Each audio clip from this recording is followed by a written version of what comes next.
both the physical and emotional sense.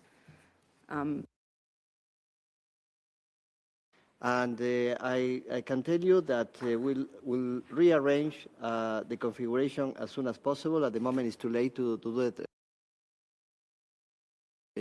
right now. But I mean, this is inconceivable what they have done with the NGOs confined in one corner. And of course, the prevalence is the member states. But I mean, you can see the empty center and all the NGOs in circumstances that are really, I don't like it. But I mean, I'm sorry about that. It's not going to happen again. Having said so, I give the floor to the distinguished representative of Israel, and you have the floor. Thank you, Chair. Good morning. Israel welcomes the opportunity to attend the first session of the Intergovernmental Working Group on the human rights of older persons, and looks forward to taking part in the important work of the promotion and protection of the rights of older persons.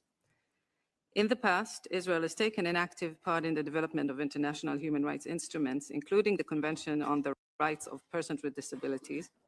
We therefore welcome this opportunity to actively and constructively participate in the process of negotiating a legally binding instrument on the rights of older persons.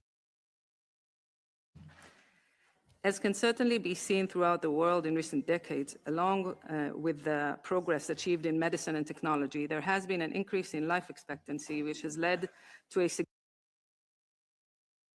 significant rise in the population of older persons across a broad spectrum of the third age. This increase has created new opportunities for this age group, but at the same time, it presents new challenges. Israel has implemented various programs to accommodate our growing population of older persons, including call centers for assistance with the exhaustion of rights and benefits, counseling service and guidance to promote economic resilience and well-being in both the physical and emotional sense. The future instrument should be clear, comprehensive, and contain functional and sufficiently flexible definition to allow for their application across different national contexts, while maintaining consistency with the objectives and other human rights treaties. In our view, core principles that should be discussed include, first and foremost, equality, non-discrimination on the basis of age and ageism, the right of participation in aspects of society and decision-making processes affecting their lives, and inclusion. The discussion should also touch on the AI and digital gap that may affect a wide variety of fields, including digital services and access to information that impact the full enjoyment of rights by older persons. The future instrument should complement the existing international human rights framework while attending to normative and implementation gaps that have been identified or may emerge during the current process and avoid unnecessary repetition. It is important that the instrument promote a positive understanding of aging by recognizing the important and contributing role of older persons to our societies. Israel also believes it is important to draft the future instrument through the meaningful participation of older persons through their representing organizations. The participation of relevant civil society organizations is vital for the relevance and efficacy of this instrument.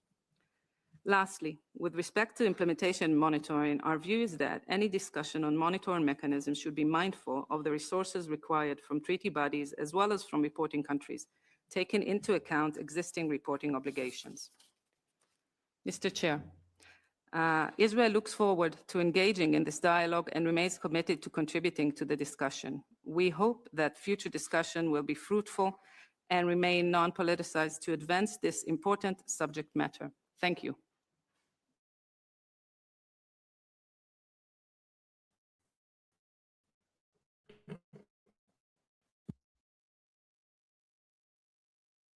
Distinguished representative of the League of Arab States.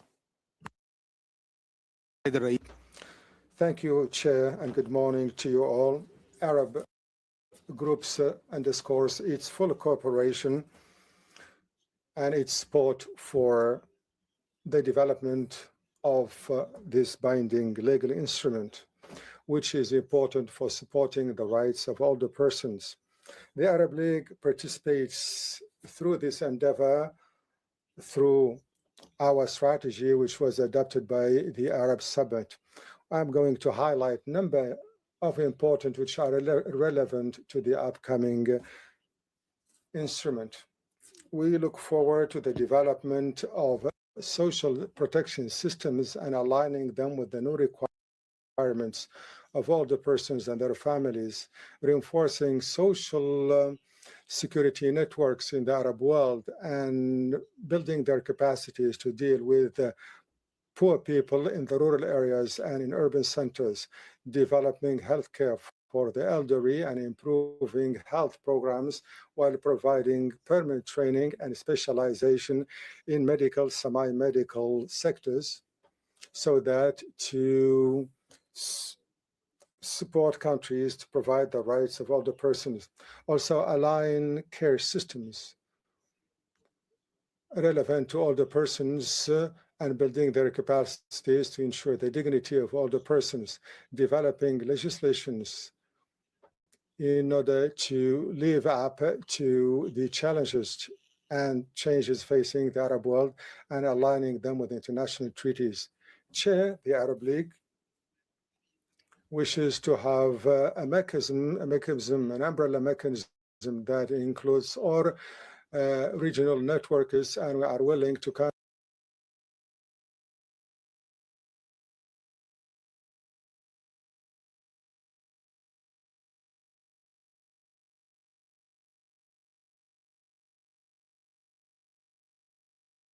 the law on the protection of the rights and interests of older persons as early as 1996.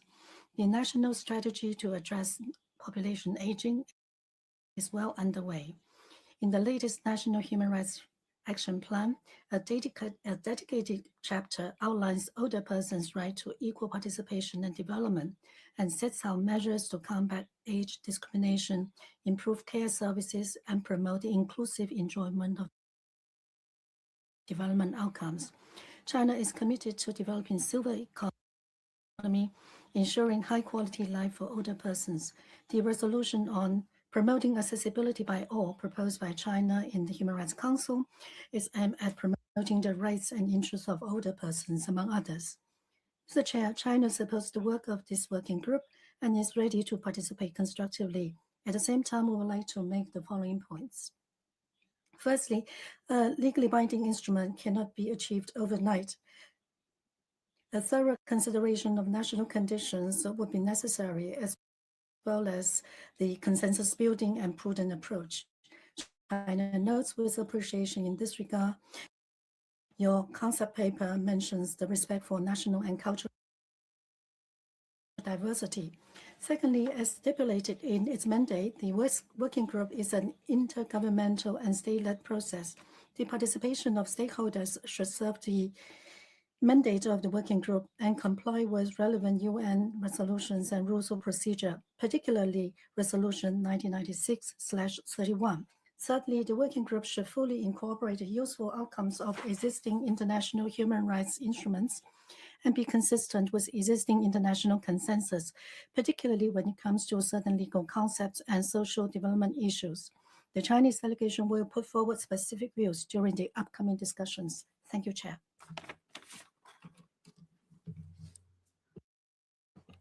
Thank you, distinguished representative of China. Now I give the floor to distinguished representative of Andorra. You have the floor. Muchas gracias. Many thanks, Chair. The Principality of Andorra welcomes the holding of this first substantive session of the Intergovernmental Working Group, and we'd like to take this opportunity to restate our commitment to the drafting of an international legally binding instrument on the human rights of older persons. Longevity is one of the major achievements of our societies. However, living longer doesn't guarantee in and of itself that you're living with dignity, autonomy, and full participation. Older persons still face ageism, discrimination, poverty, loneliness, violence, and abuse, as well as obstacles to accessing health, care, justice, housing, social protection, and new technologies. The future instrument should start from a clear premise. Older persons are rights holders and not simply beneficiaries of assistance or protection. That is why Andorra believes that dignity individual autonomy, equality, non-discrimination should be at the very heart of a future convention. This needs to guarantee the right of older persons to take their own decisions, to receive the support that they need, and to participate fully in family life as well as social, economic, cultural, and political life. The instrument needs to recognize, in addition, the diversity of older persons and adopt an intersectional approach. People age in a different fashion. Gender,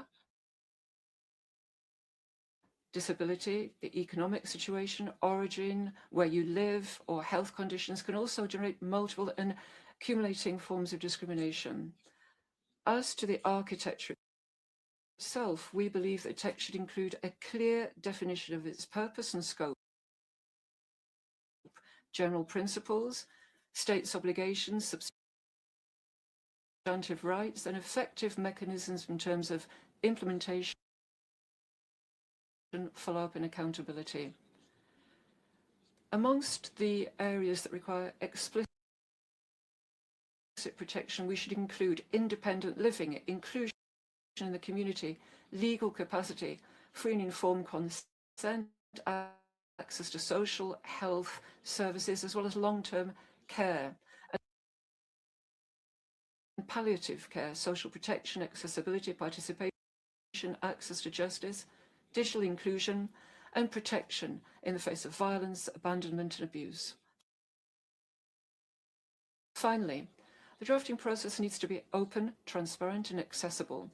Direct, effective participation and meaningful participation of older persons in their diversity should not be limited to a one-off consultation. It needs to go through all the phases of negotiation, implementation, and follow-up of a future instrument. We're ready to contribute constructively to this process to achieve an ambitious, clear, and implementable convention which allow everybody to age with full respect of their rights, freedom, and dignity. Thank you. Gracias, distinguido representante. Thank you, Principality of Andorra. You have the floor.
and different levels of economic, social, and cultural development on the basis of universality, interdivisibility, interdependence, and interrelatedness of all human rights.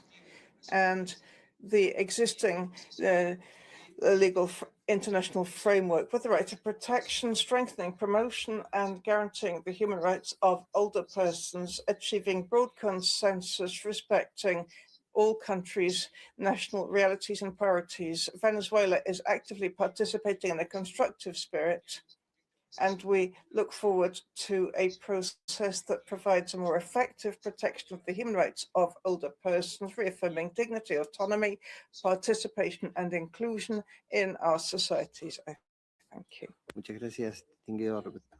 I thank Venezuela, and I would like to point out that when the international chains switch off their cameras, the need to support Venezuela in this tragedy does not switch off, and we recognize this situation. There are many countries present here, and we point to that. Representative Organization of Islamic Cooperation, you have the floor. Mr. Chair, Rapporteur, we welcome the convening of the first substantive session of this intergovernmental working group and congratulate you on your election as the Chair Rapporteur. The Organization of Islamic Cooperation reaffirms its commitment to promoting and protecting the rights, dignity, and well-being of older persons. The OIC strategy on the elderly, adopted in 2019, provides a comprehensive framework for addressing the social, economic, health, and cultural dimensions of aging, while promoting the rights, autonomy, participation, and well-being of older persons across the OIC region. Nevertheless, we recognize that population aging is becoming an increasingly important policy issue across all regions of the world. Demographic changes, increasing life expectancy, and evolving social structures require strengthened efforts to ensure that older persons continue to enjoy their human rights on an equal basis with others, including in situations where they may require varying levels of support and care.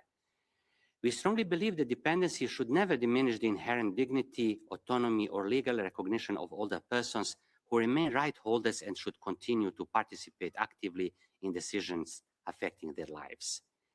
In many OIC member states, families remain the primary source of care and support for older persons. Multi-generational households continue to play an important role in ensuring the well-being, social inclusion, and protection of older persons. The OIC recognizes the important contribution of family-based care systems, which are rooted in culture and religious values, emphasizing respect, solidarity, and compassion towards older persons.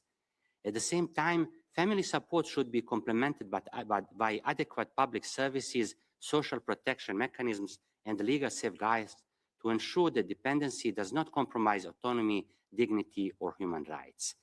Mr. Chair, Rapporteur, we emphasize that the future legally binding instrument must be grounded in dignity and rights and coherent with the existing human rights instruments. It should avoid controversial concepts which have no basis or do not enjoy consensus in international law. The overarching goal should be to achieve a consensus among member states. Any duplication should be avoided as far as possible.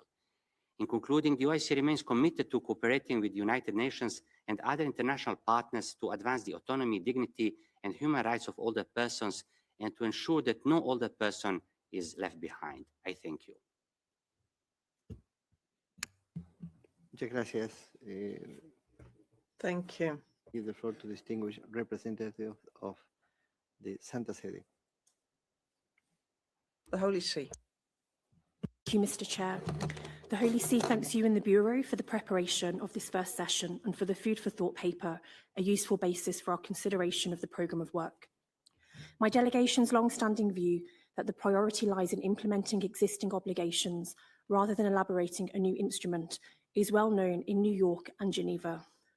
With the Council having decided to open this process, however, the Holy See engages with it constructively and in good faith, in the hope that it will bring a real and tangible benefit to older persons. In that spirit, my delegation offers 3 initial observations. First, on method, it is our view that older persons already hold every human right. The core international human rights treaties bind states to guarantee all rights to everyone without distinction. This working group will be most credible where it roots each right in the existing international human rights framework, a positive translation, as your working paper puts it, and avoids duplicating protections already guaranteed elsewhere. Second, on the human person. The dignity of older persons does not diminish with age, with frailty, or when a person ceases to be economically productive. As Pope Leo XIV has recently affirmed, older persons are a gift, a blessing to be welcomed, and a longer life is one of the signs of hope in our time. Far from being a burden, they are a resource, bearers of wisdom, memory, and experience, and a living bond between the generations. And an instrument worthy of them should make room for their continued participation in the life of society, not treat them only as recipients of protection. Third, on the family. The Universal Declaration recognises the family as the natural and fundamental group unit of society, entitled to protection by society and the state. In much of the world, it is within the family that the care and the rights of older persons are protected and realised, sustained by informal carers who themselves also deserve support. An effective instrument must recognise the differing realities of older persons across regions and cultures and strengthen the family and the community rather than displace them. The Holy See stands ready to contribute to this work so that its outcome may truly serve the dignity and the rights of older persons. Thank you, Mr. Chair.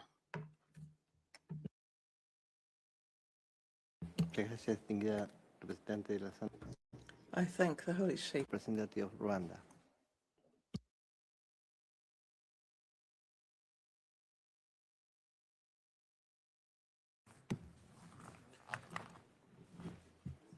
Mr. Chair Rapporteur, Excellencies, Rwanda warmly welcomes the convening of the first session of the open-ended Intergovernmental Working Group. Aging in Rwanda is becoming more visible as life expectancy has increased over the last 2 decades to almost 70 years, driven by stronger health systems, disease control, improved sanitation, and socio-economic gains. While our population remains predominantly young, this increase in longevity signals a demographic shift that presents both opportunities and responsibilities, including greater investment in the special needs of older persons. Through a community-based approach, particular attention is given to older survivors of the 1994 genocide against the Tutsi, many of whom are the sole survivors in their families and live with trauma and disability. In Rwanda, respect for older persons is deeply anchored in our cultural values and reinforced by concrete legal and policy measures.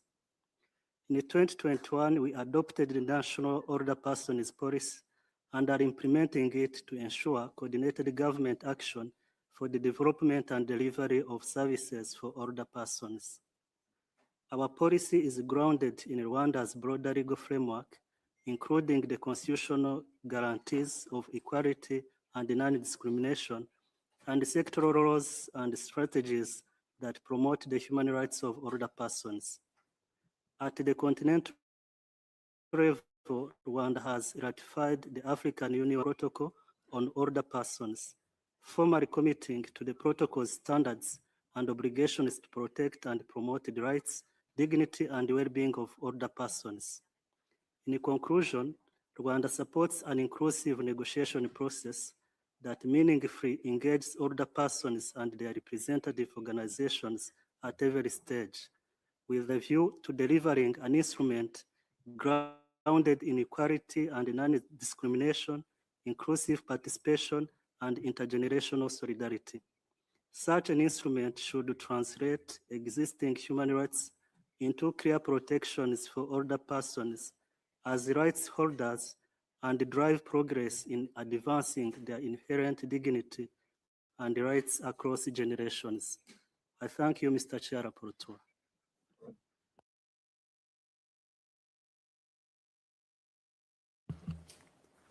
Thank you, distinguished representative of Rwanda. I give the floor to distinguished representative of UNITAR.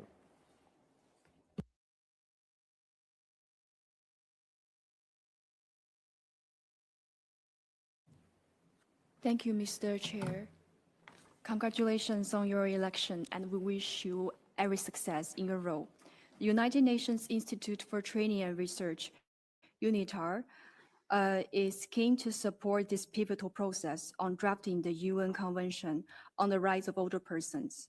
We are aware of several challenges that may arise throughout the multilateral negotiation process, including staff turnover, lack of awareness of previous efforts, and expertise-related challenges. Meanwhile, we see valuable opportunities to build on the sustained efforts of a broad range of stakeholders by translating shared commitments into feasible actions while strengthening institutional capacity and drawing on lessons learned, resources, and experience. In this regard, UNITAR remains at your disposal to design and deliver learning initiatives that can complement the negotiation process and build the knowledge, skills, and attitudes needed to advance the effective promotion and protection of older persons' human rights. As negotiations begin, we wish to emphasize the importance of ensuring that the future convention includes provisions on research and lifelong learning for older persons to empower them to remain active contributors and architects of their own future, while fostering intergenerational dialogue. Mainstreaming knowledge in support of this objective contributes to transforming discriminatory social institutions, laws, and practices into meaningful improvements in the lives of older persons and society as a whole. UNITAR stands ready to support this process and explore possible synergies to promote the free, active, and meaningful participation of older persons. We take this opportunity to commend the efforts of our colleagues from the Office of the High Commissioner for Human Rights for organizing this session. Thank you very much. Thank you, distinguished representative of UNITAR. I give the floor to distinguished representative of UNECE. UNECE. Thank you, Chair. I have the honor to take the floor on behalf of the United Nations Economic Commission for Europe and also on behalf of the United Nations Interagency Group on Aging. UNECE has long supported member states in responding to population aging through policy dialogue, regional cooperation, and follow-up to the Madrid International Plan of Action on Aging. In the UNECE region, the Regional Implementation Strategy, which member states are currently updating, provides an important framework for translating MIPA commitments into national action. Speaking also on behalf of IAGA, we welcome the convening of the first session of the Intergovernmental Working Group on Older Persons. This is an important moment for the international community.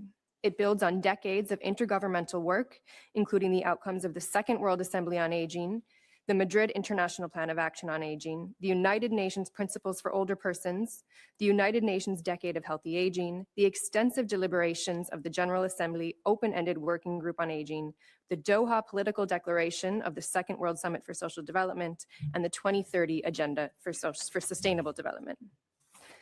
The United Nations system approaches this process from a clear starting point. Older persons are full rights holders entitled to the equal enjoyment of all human rights and fundamental freedoms without discrimination on the basis of age. A draft international legally binding instrument should promote, protect, and ensure the full enjoyment of human rights by older persons. It should clarify how existing human rights obligations apply in older age, address normative gaps, and provide specific safeguards at the international level. A future international instrument should provide a framework that enables states to address both long-standing and emerging barriers to the full enjoyment of human rights by older persons. In doing so, the draft instrument should not lower, reinterpret, or duplicate existing human rights standards. Rather, it should strengthen legal clarity, coherence, and accountability, while enabling the existing human rights system to better consider the specific situations of older persons. For our group, several principles are central. First, the instrument should be grounded in equality and non-discrimination, with attention to intersecting and compounding forms of discrimination that may affect older persons. Second, it should recognize older persons not only as recipients of care, but also as contributors to their families, communities, economies, cultures, and sustainable development. Third, the instrument can acknowledge that experiences in later life may be shaped by cumulative inequalities and barriers across the life course, while maintaining a clear and dedicated focus on the human rights of older persons. Fourth, it should ensure the full, effective, representative, and meaningful participation of older persons at all stages of decision-making. Fifth, implementation should be supported by stronger data collection and analysis, with an emphasis on disaggregation by age, sex, and other factors. We encourage member states to make full use of the work already undertaken through regional processes, previous intergovernmental deliberations, existing instruments, and above all, the lived experience of older persons themselves. Thank you.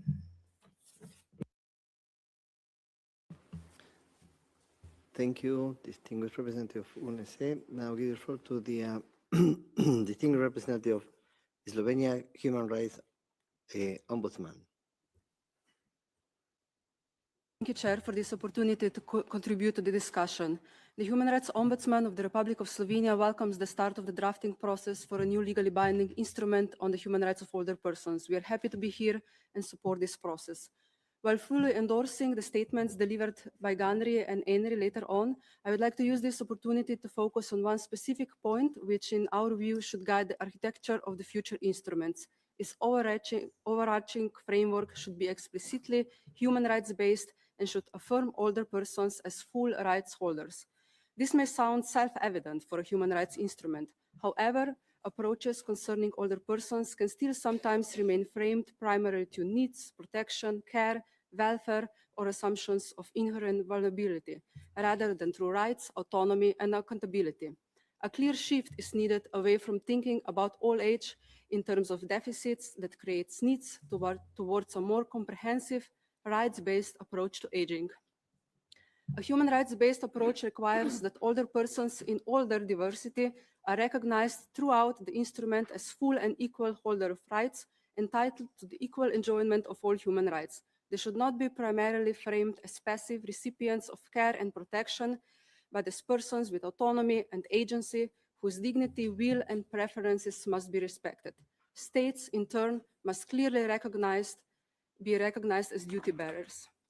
In such an approach, support, care, and protection should enable older persons to exercise their rights on an equal basis with others in ways that uphold dignity, equality, and non-discrimination, autonomy, participation, choice, and control.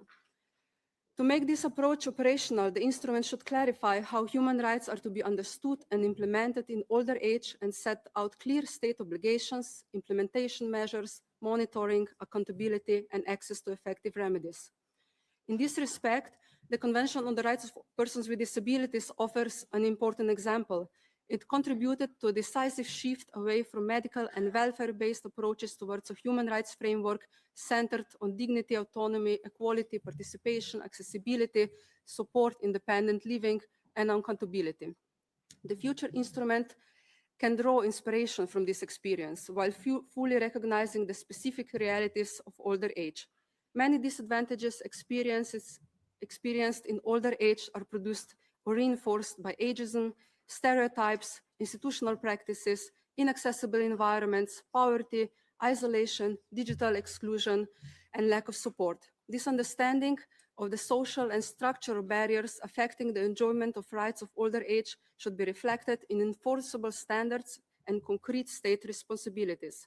And finally, a human rights-based approach also requires the meaningful participation of older persons and their respective or representative organizations, not only as a principle, but as a part of the method by which the instrument is developed, implemented, and monitored.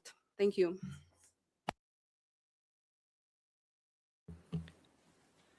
Thank you. Now I give the floor al distinguido representante de Guatemala. The distinguished representative from Guatemala, from the Ombudsman's Office, you have the floor. Chairperson, the Human Rights Institution of Guatemala, through sections, thanks to the first constitutional mandate conferred on it in terms of protecting fundamental freedoms and rights of older persons, has seen that this sector of the population is exposed to many situations that are exclusive and discriminatory. It limits their access to their substantive rights linked to the right to health, social services, and full social inclusion.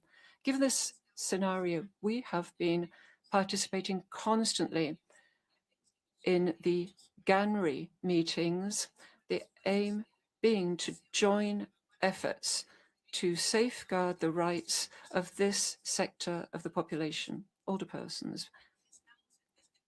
That is why we firmly support the adoption of a legally binding instrument. We're absolutely convinced that through a universal convention on the protection of the human rights of older persons, we'll be able to overcome critical aspects which cause systemic violence because of aging, and that we can have rapid responses. We have this structural ageism, and this needs to be overcome. It also allows to promote new models of comprehensive care, bringing about a paradigm shift. So it is not just them being beneficiaries. Many public policies have been seen in terms of medical assistance, which is simply welfare-based rather than rights-based, based on age. And this has led to marginalization of the workforce, digital access, justice and inclusion, and in emergency crises that are affected. We need to also address the demographic reality. The world is getting older very quickly.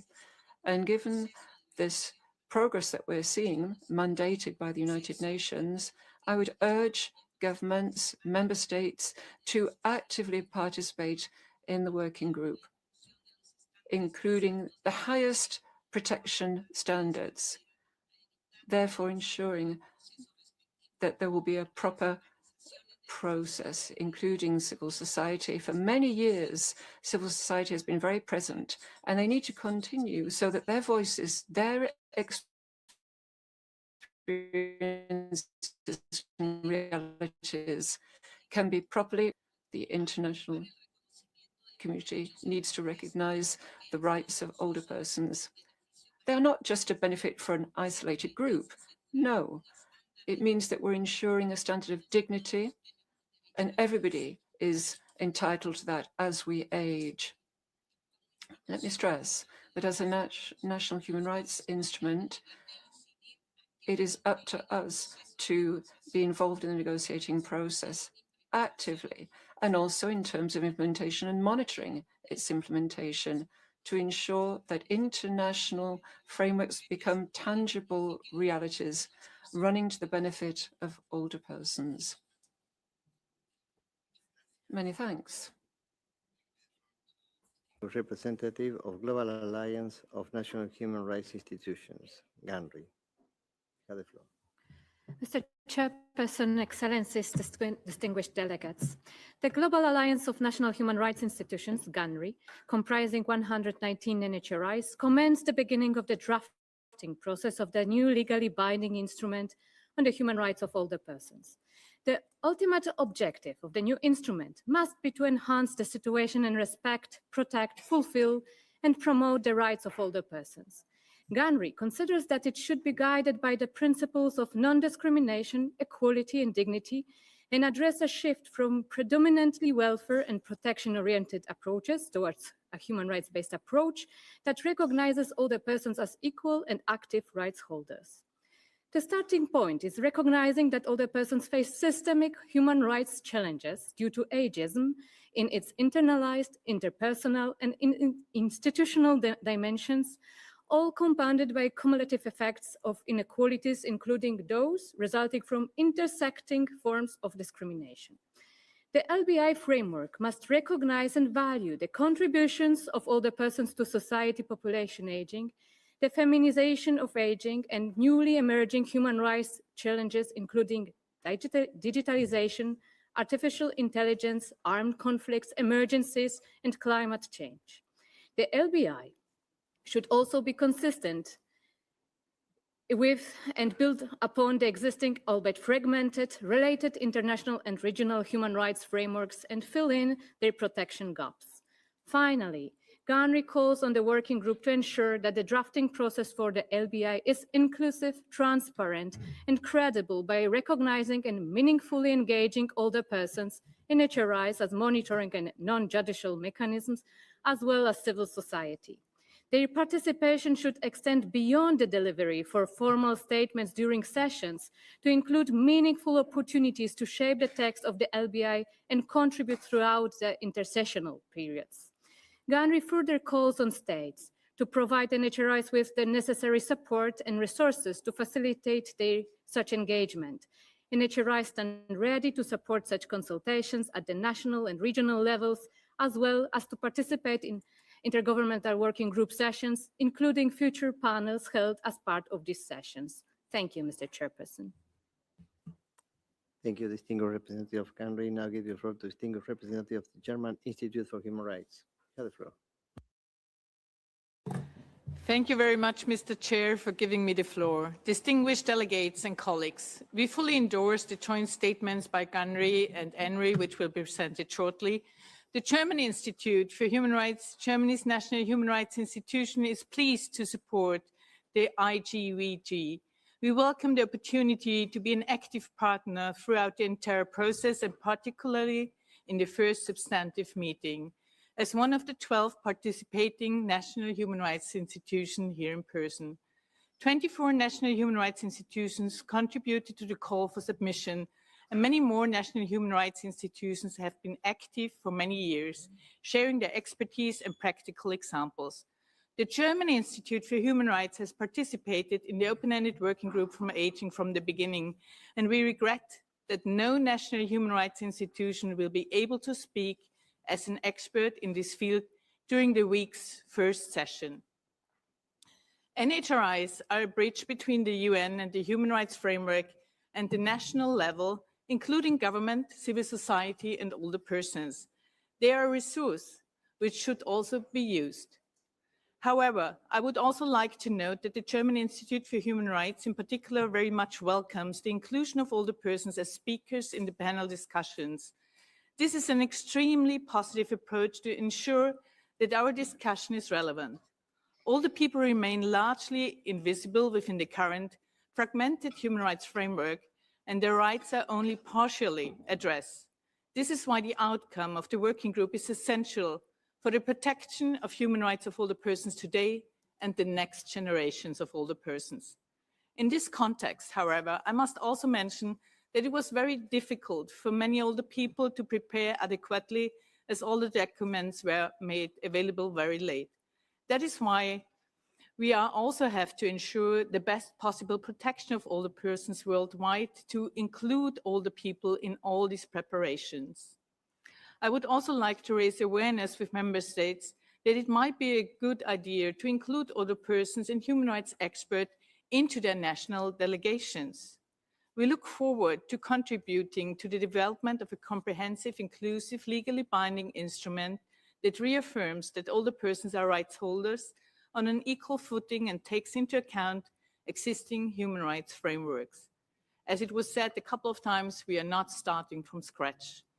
Furthermore, this legally binding instrument also offers us the opportunity to address issues that have not yet been addressed in other conventions, such as ageism, age discrimination, intersectional discrimination, digitalization, artificial intelligence, and the impact of climate change, as well as armed conflict on the daily lived realities of older people.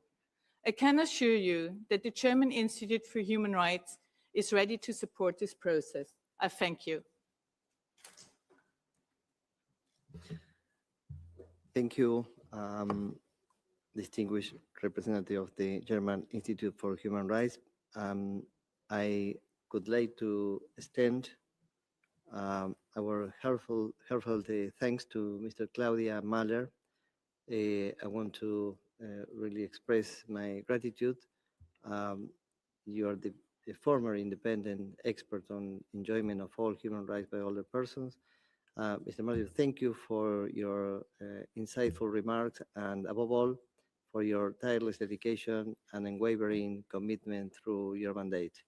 Your leadership, expertise, and steadfast advocacy have made a lasting contribution to advancing the rights of older persons and have helped shape the work that we continue today. Thank you so much.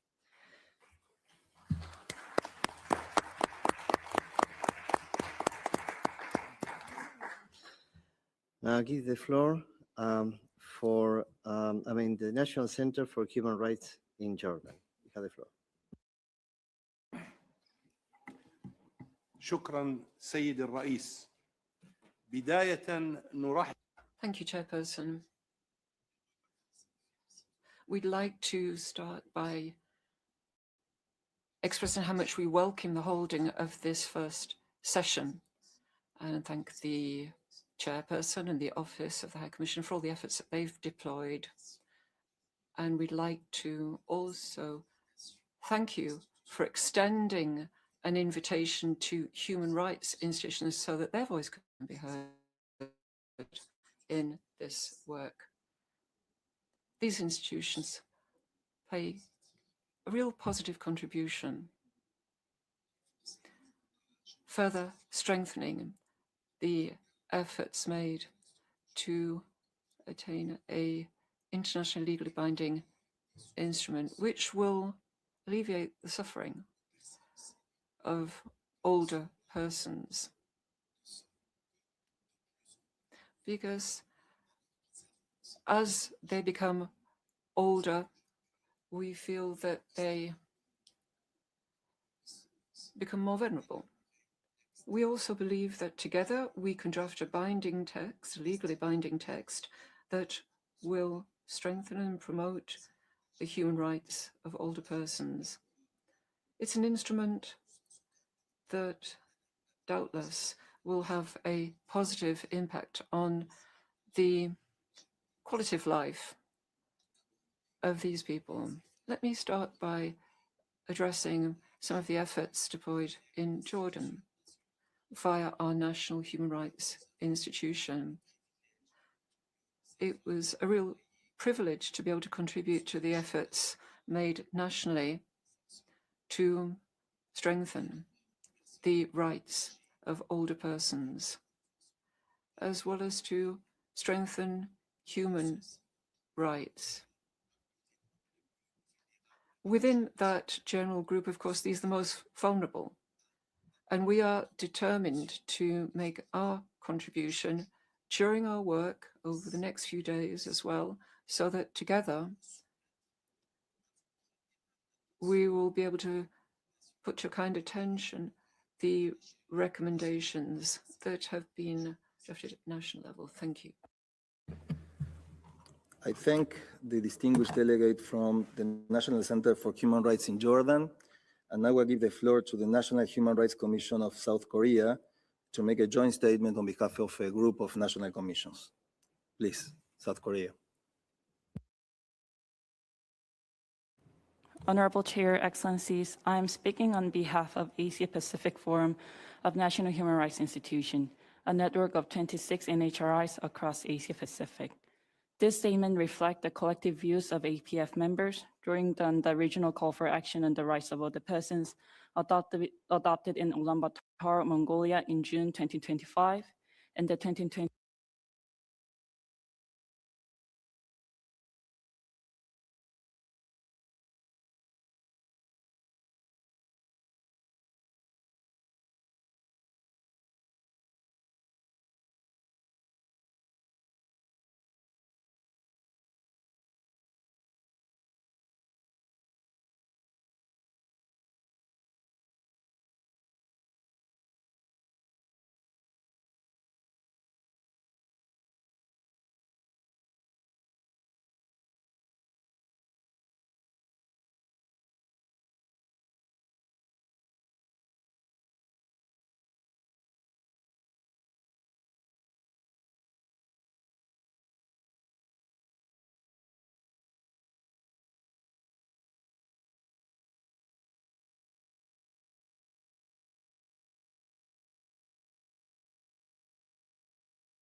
literacy or those without access to digital technology. This working group is a historic opportunity to move beyond documenting violations of the rights of older persons and towards a legally binding instrument that will address gaps in the protection of their rights.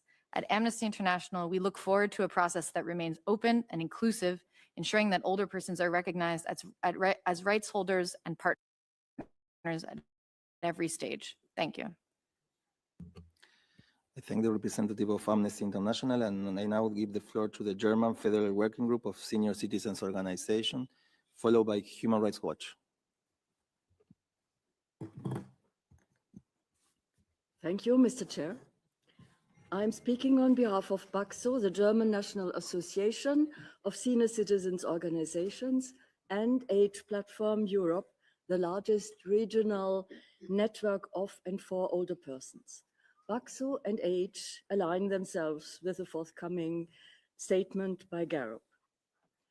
This first session of the Intergovernmental Working Group marks the beginning of an important new phase in our shared efforts to strengthen the protection of the human rights of older persons. It is the opportunity to build on years of dialogue, evidence, and advocacy, and to lay the foundations for a legally binding international instrument that addresses the realities older persons face today and in the future. Speaking as an older woman who has advocated for such an instrument for more than a decade, I'm reminded that progress is possible when there is the political will to achieve it. During my lifetime, I have witnessed profound social changes that many once thought impossible. These experiences remind us that societies evolve and that legal frameworks must keep pace with these changes. Today, we have the opportunity to reaffirm that human rights apply equally in old age. And I thank the chair for having criticized that we were shifted to the margins here today. For the process of drafting the new instrument to succeed, it must be inclusive and participatory. Meaningful participation of organizations of and representing older persons must be ensured throughout the entire process. They should be able to contribute during formal sessions, in any drafting committees, intersessional work, and other informal consultations. Inclusive older people's participation must be established as a standard practice with efficient and timely accreditation to ensure meaningful engagement throughout the negotiations. In this context, it is particularly important to ensure that the experiences and voices of older people in all their diversity are heard, especially those facing poverty, multiple and intersecting forms of discrimination, or other situations of marginalizations. We look forward to working with all delegations and stakeholders to seize this historic opportunity. Thank you. Thank you very much for your statement. And now I give the floor to the representative of Human Rights Watch, followed by HelpAge International. Human Rights Watch welcomes this opportunity to set out its views on the general framework of the new treaty.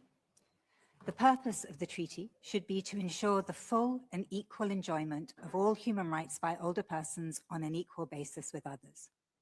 It should apply to all people who experience or are at risk of experiencing discrimination or denial of their rights on the basis of their known or perceived older age.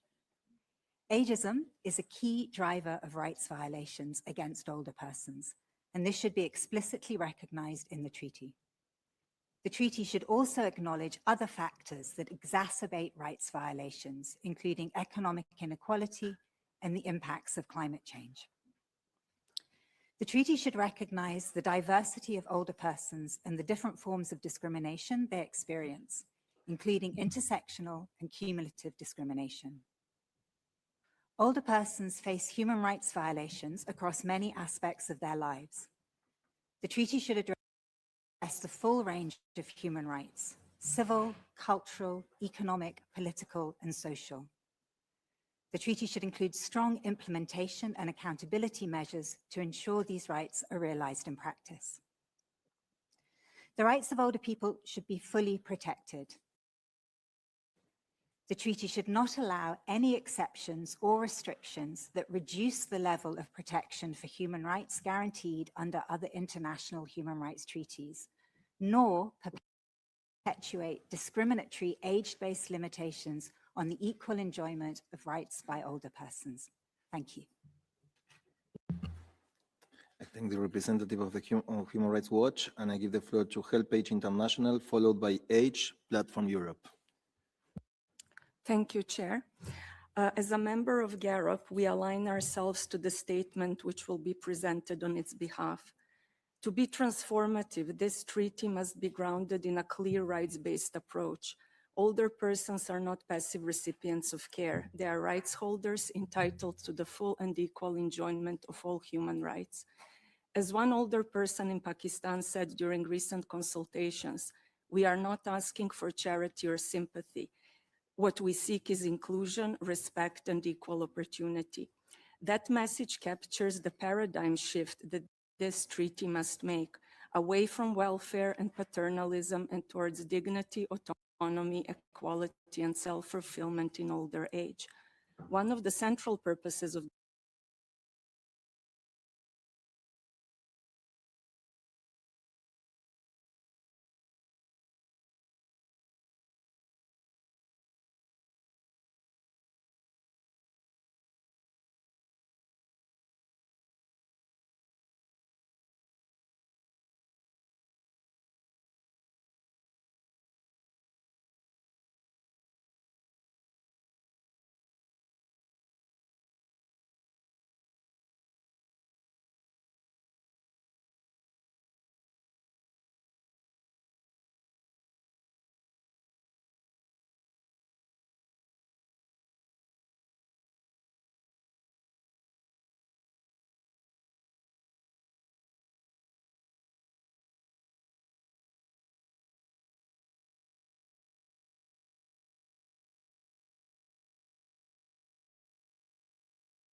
we are here and want to be seen and heard.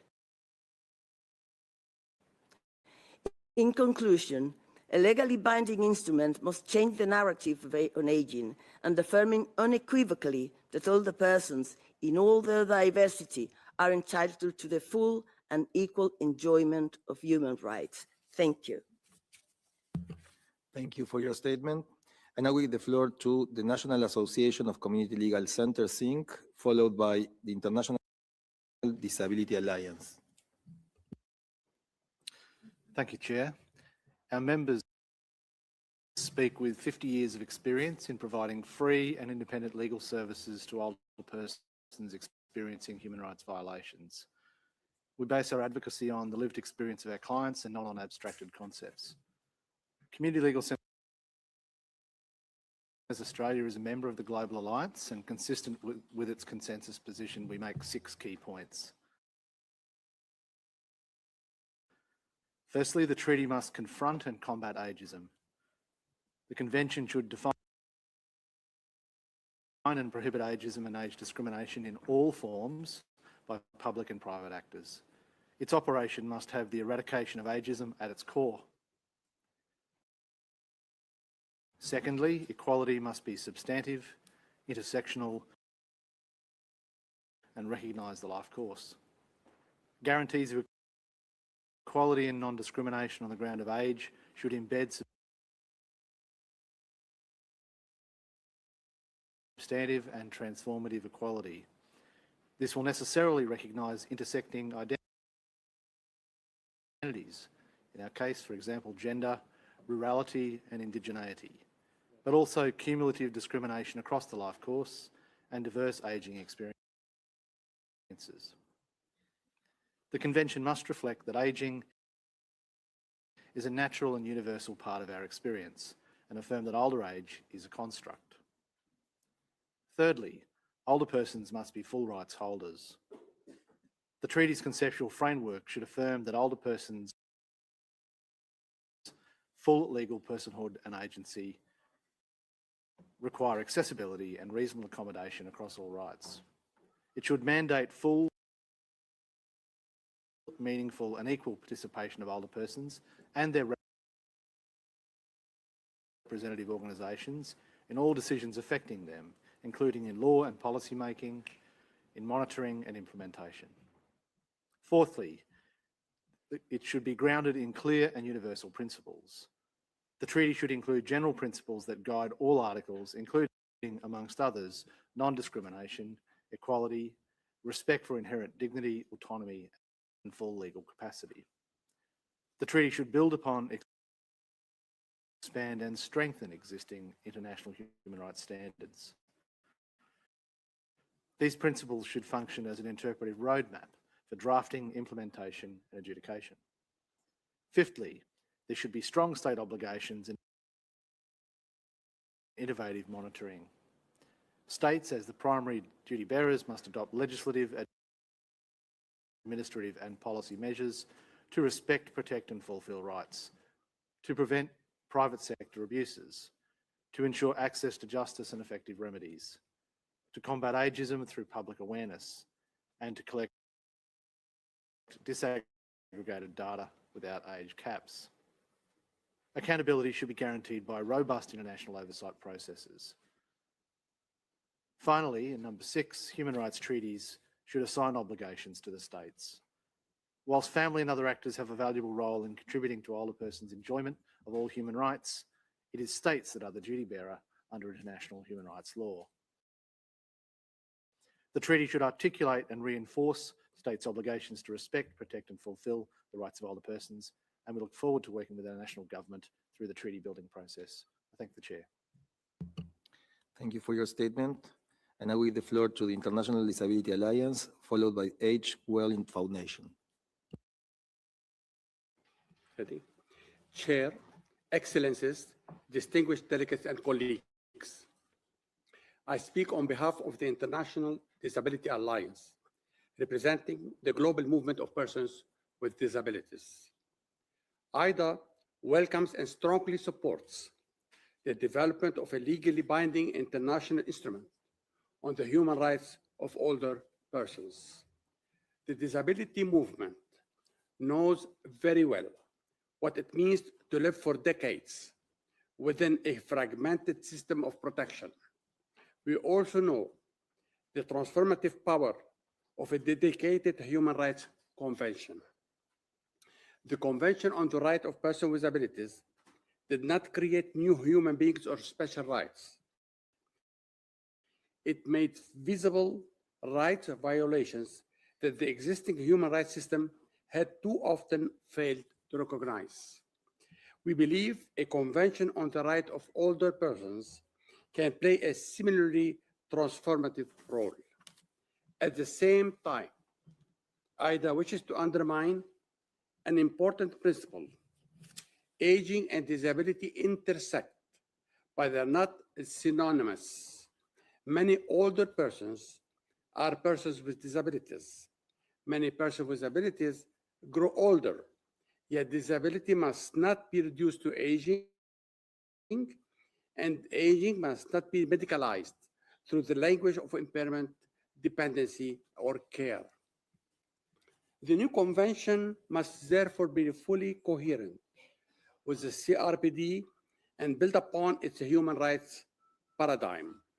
In particular, we encourage this process to protect unequivocally legal capacity, autonomy, independent living, freedom of choice, accessibility, and full participation in the community.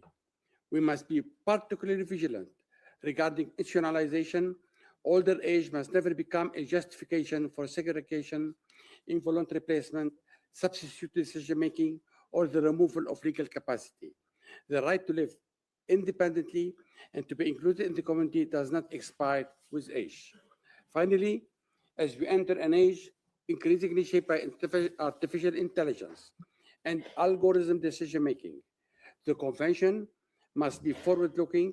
AI can support autonomy, accessibility, and independent living, but it can also reproduce ageism and ableism, classify people according to perceived productivity, and make invisible decisions about access to healthcare, social protection, and support. Let us build a convention that complements the CRPD, strengthen the international human rights system, and affirm a simple principle. Thank you very much. I thank the representative of the International Disability Alliance.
of discrimination.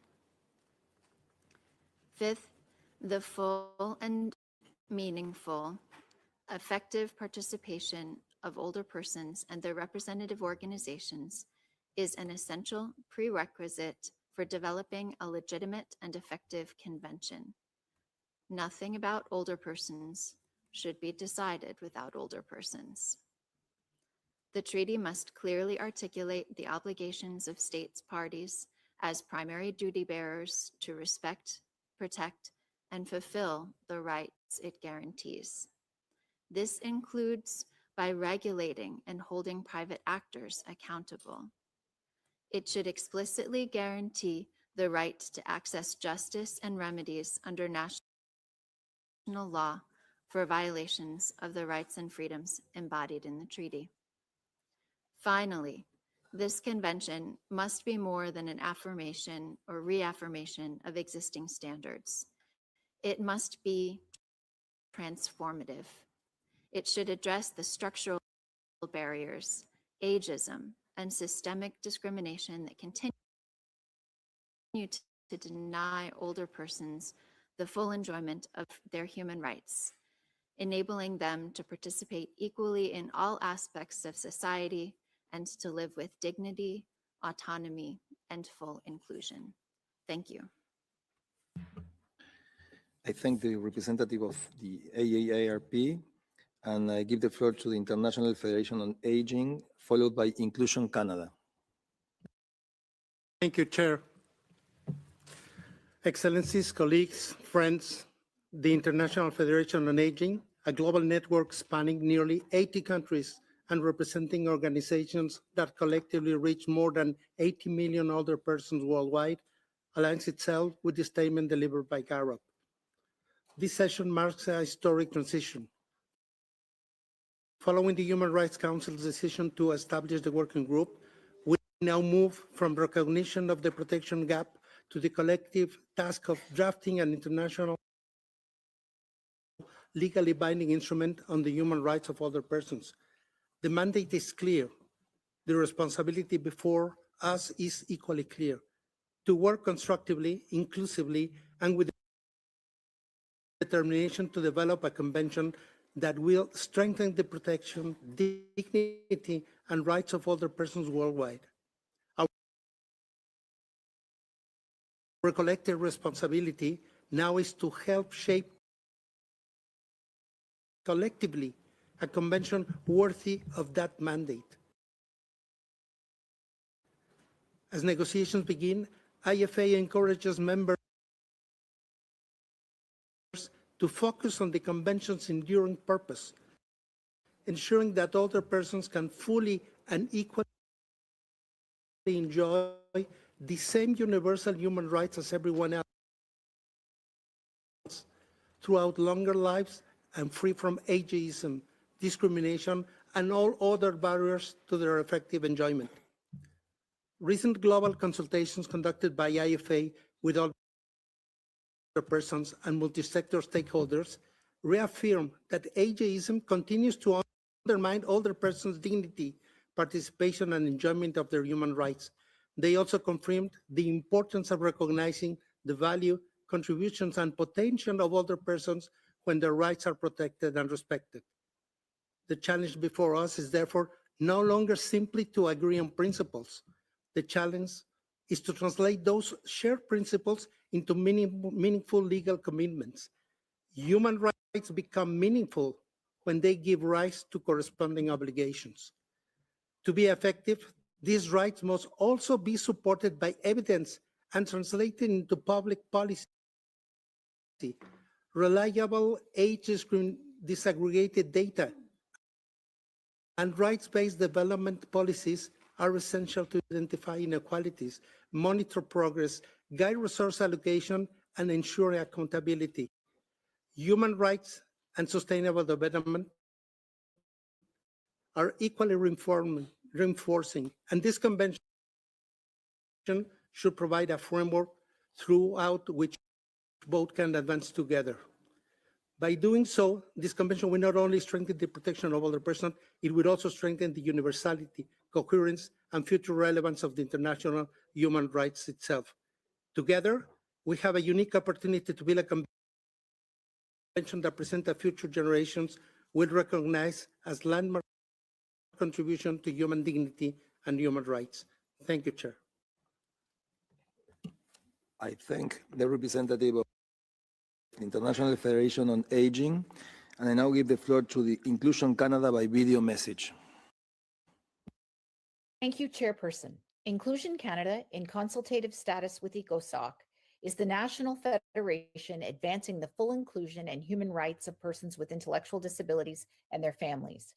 We are a member of Inclusion International and work in alliance with People First of Canada, the national voice of self-advocates. Our guiding principle is nothing about us without us. Older persons with intellectual disabilities live at the intersection of ageism and ableism. This convention will fail its purpose if they are invisible in its text. On the framework, this instrument must build on the Convention on the Rights of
Thank you.